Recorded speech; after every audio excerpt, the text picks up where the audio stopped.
పూరీలోని ముఖ్యమైన ప్రదేశాలలో ఇంకొక ప్రదేశం గురించి ఈరోజైతే తెలుసుకుందామండి. అదేంటంటే గుండీచాదేవి యొక్క ఆలయం. అసలు గుండీచాదేవి అంటే ఎవరు? ఈ ఆలయాన్ని నిర్మించింది ఇంద్రద్యుమ్న మహారాజు అండి. ఈ మహారాజు గారి యొక్క భార్యే గుండీచాదేవి అన్నమాట. అయితే ఇంద్రద్యుమ్న మహారాజుకి జగన్నాథ స్వామి పట్ల నిస్వార్థమైన భక్తి ఉండేదన్నమాట.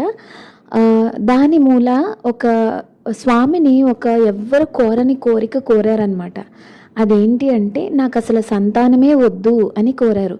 అది ఎందుకు అంటే రేపు తనకి సంతానం కలిగితే గుడి మీద పెత్తనం చలాయిస్తారేమో.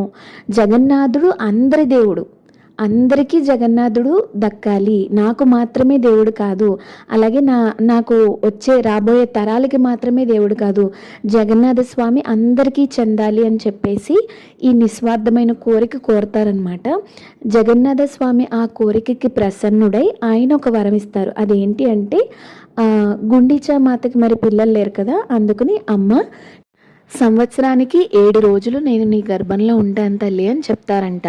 అదే మన పూరి రథయాత్ర ద్వారా స్వామి జగన్నాథ స్వామి, బలభద్ర స్వామి, అలాగే సుభద్రమాత రథయాత్ర ద్వారా గుండీచా ఆలయానికి వెళ్ళి అక్కడ 7 రోజులు ఉంటారనమాట. అదే ఈ కథ.